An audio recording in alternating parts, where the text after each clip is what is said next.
What is up, guys? It's me, Alan. I am back with another race reaction, and holy shit, we finally have another repeat winner.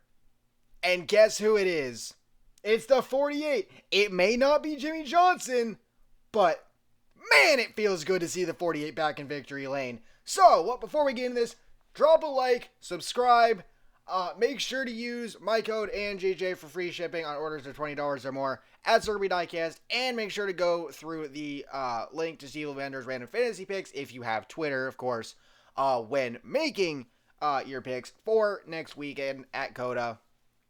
Helps me out in the influencer standings. With all of that being said, let's go ahead and let's take a look at the race. So Josh Berry would start at the back. He would replace Justin Haley in the 77 car. Haley out with COVID. Zane Smith replaced him in the Xfinity race. And Chase Elliott failed inspection twice. He drops to the rear as well. Ryan Newman would drop to the rear just before the start of the race due to unapproved adjustments. And we got going. And Kyle Busch's day, it doesn't get off to a good start. Apparently an engine issue gets reported around lap 27. It sounded terrible. Apparently it was like a valve spring or something like that. Either way, rough day. But hey, he has a win. He's locked in the playoffs. He ain't got nothing to worry about. So there you go. We get a competition caution lap 35. Tyler Reddick and Michael McDowell both get speeding penalties. After the restart, we get reports William Byron with brake issues. This would actually come up for Bowman later in the race, but it seems like, it didn't really matter for them. They were able to, work through it and got it done. Corey LaJoie would have to pit with a flat tire. And then on the final lap, coming through turn 2, Chase Briscoe, he gets in the wall, shreds the tire, almost gets into Kyle Larson, but he does save it, does put debris out on the track, and Kyle Larson would take the stage 1 victory. Hamlin 2nd, Blaney 3rd, Elliott 4th, Harvick 5th, Byron 6th, Logano 7th, Bowman 8th, Buescher 9th, and Keselowski 10th. Josh Berry would get a speeding penalty during the ensuing pit stops. We get going with stage 2. Ricky Stenhouse Jr. has to pit for a vibration with about 30 laps into the stage. Chase Briscoe goes to the garage at one point, and Josh Berry unfortunately gets in the wall. Caution comes out for him.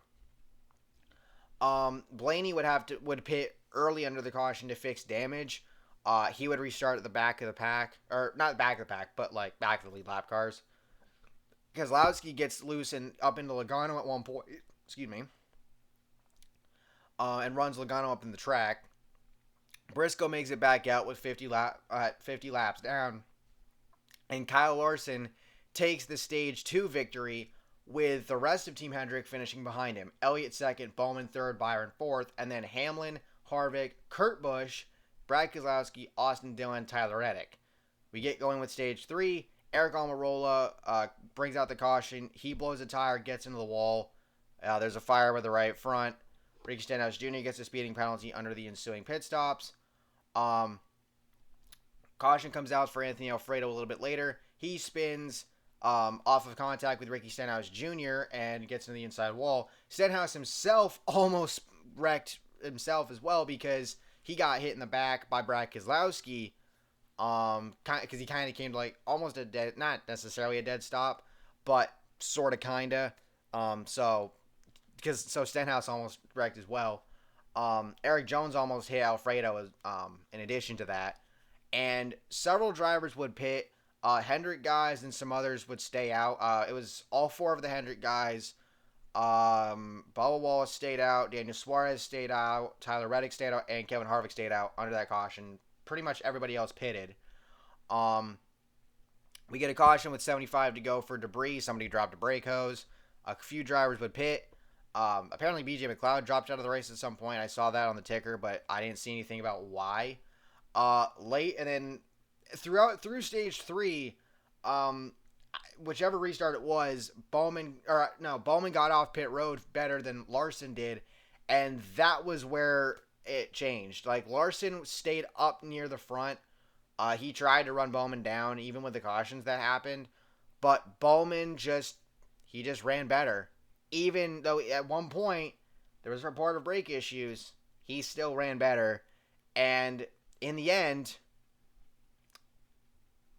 Bowman got the W. Now, Briscoe lost the left rear again later in the final laps, but he did make it to pit road, so there was no caution. I think it was on the backstretch or something. There was no debris. Again, Alex Bowman takes the white flag and wins at Dover, his second W of the season, and it's fitting that he wins here, considering that Jimmie Johnson won here so many times, and now Bowman, for the first time in his career, has more than one win in a season. He's got two of them, getting his first this year back at Richmond about a month ago or so, and just this is just awesome to see the 48 back in victory lane. I mean, Johnson, the second Dover race last year, he had a chance. With some late race pit strategy. Unfortunately, it didn't pan out. I think he finished like third or something like that. I know it was in the top 5 at least. But again, for all the dominance that Jimmie Johnson had, it feels so good to see Bowman put the 48 back in victory lane again, and put it back, and specifically putting it back in victory lane at Dover, which, in a word, you could say Jimmie Johnson made Miles the Monster his bitch. Because Johnson won at Dover, like 11 or so times? Like, at least over 10, I know that much. He won a lot at Dover. But yeah, again, it feels so freaking good to see him get that W. And even cooler is that Hendrick finished 1, 2, 3, 4. That's the first time that's happened for a team to finish that way since Roush Fenway did it back in 2005 at Homestead. With Biffle, Mark Martin, and I believe it was Kenseth then Edwards, or Edwards then Kenseth, one of the two. Somebody tweeted it out earlier. Now, of course, you're probably thinking, well, what about JGR? They did that at Richmond a few years ago, and then they didn't because Eric Jones got DQ'd, or his fourth place finish was encumbered. Thank God that's not a term we use anymore. But seriously, though, this was awesome to see. Daniel Suarez got a top 10. Bubba Wallace ended up finishing 11th, which is his best finish of the season. Granted, he should have at least 1 or 2 top 10s and like 3 or 4 top 15s if just bad luck or bad pit calls just weren't a thing, but shit happens. Cole Custer ended up getting 10th from him late in the going. But again, he was able to hold on for that 11th spot and get that finishing position, which is awesome to see for Bubba because, again, he was one of the 8 guys that had stayed out earlier, and I believe during the debris caution or during the Alfredo caution. No, it was from the Alfredo caution. He was one of the ones that stayed out and held on for the rest of the race, which is weird. It's kind of funny because you would think that the new tires would have gotten that part of the field up and going, and it really didn't. Like, yes, Logano got up there, got all the way up to 5th. I mean, Hamlin gained some spots. Oh, by the way, like, how the fuck did Logano get all the way up to 5th when he was running out around the bottom of the top 10 to outside of it? Like, what the fuck? But anyway, Hendrick 1, 2, 3, 4. Bowman gets the W at Dover, his second win this season. So we've now have 11 winners through 15 races. I believe that's the amount of races we've been through. Yeah, of course it is. Math. With Martin Truex Jr. having won 3 races, Bowman now has 2. And next week, we go to Coda. Practice and qualifying are back. Yes! And, of course, it's been reported that will be back, hopefully, for the entirety of the 2022 season. It would be nice if we had it this year, but it is what it is.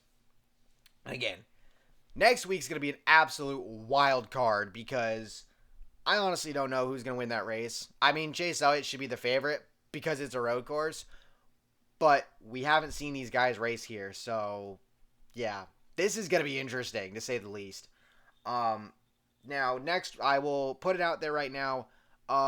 Both the Truck and Xfinity Series races are on Saturday. I won't be able to do the race reaction video for the Truck race because I'll be at work.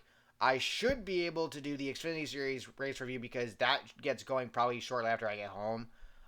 So I will be doing that, and then the Cup reaction, of course, on Sunday. And I should also have my NBA playoff predictions vid coming up soon. Probably either later today or tomorrow. Feel free to check out the NHL predictions vid that I did yesterday. Again, drop a like, subscribe, use the code at CircleBDiecast for $20 off or for free shipping on orders of $20 or more. Make sure you go to the Steve Lavender Random Fantasy link in the description below as well. And thank you all for watching. Hope you all enjoyed. If you did, please drop a like, subscribe again, and I'll see you all next time. Peace. Congratulations, Alex. Win number 2.